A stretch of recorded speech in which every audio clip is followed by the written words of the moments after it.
your smartphone, your computer, your car's onboard system, all of them run thanks to a soft-spoken genius, whose name you've probably never heard. Dennis Ritchie. While Steve Jobs and Bill Gates became legends, Dennis changed the world in a quieter way, a way that touches every digital device you own. But how did one man create the language that machines speak, and why has history turned him into a ghost? Keep watching, and let's unearth the story of the invisible architect of the digital revolution. Before we dig in, drop a comment. Have you ever heard of Dennis Ritchie? Let's rewind to the late 1940s in Bronxville, New York, a world where computers were as big as rooms, and the idea of a pocket-sized supercomputer was pure science fiction. Dennis Ritchie was born into a family of intellects. His father was a Bell Labs scientist and co-author of one of the earliest computer textbooks. Dennis grew up surrounded by academic curiosity, puzzles, and innovation. But no one could know that this shy kid would one day define the inner workings of modern technology. He attended Harvard, diving headfirst into physics and applied mathematics. It was there, in echoing lecture halls and late-night study sessions, that Dennis discovered computers not as the clunky calculators of the past, but as the future of human potential. Still, he wasn't the loudest voice in the room, or the one making waves at parties. He was the unassuming genius, quietly tinkering with ideas that would soon engulf the planet.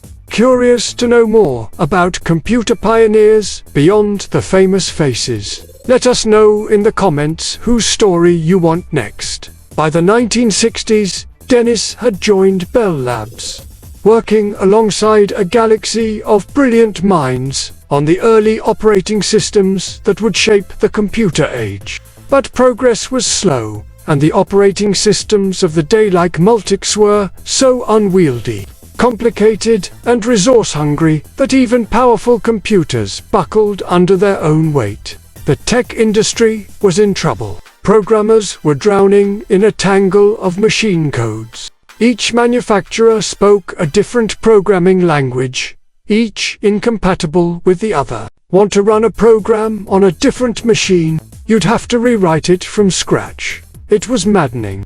Innovation was suffocated beneath the weight of its own complexity. The promise of computing freedom was slipping through society's fingers. Most engineers insisted that the status quo, complex, monolithic systems, was inevitable. But Dennis saw through the chaos. With his close collaborator, Ken Thompson, he began to imagine something heretical.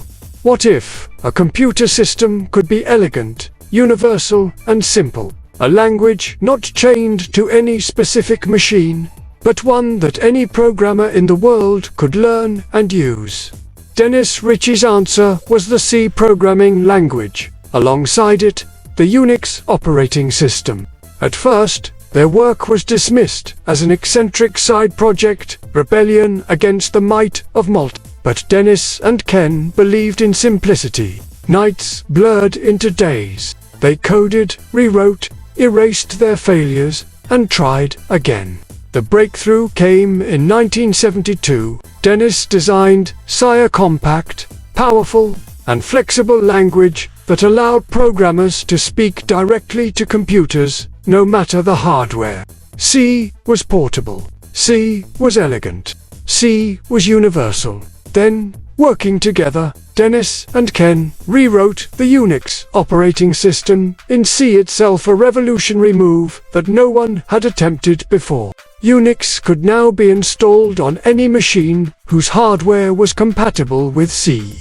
And suddenly, the world of computers snapped into focus. No more vendor lock-in, no more incomprehensible machine tongues. For the first time, software could travel. Pause for a moment and think.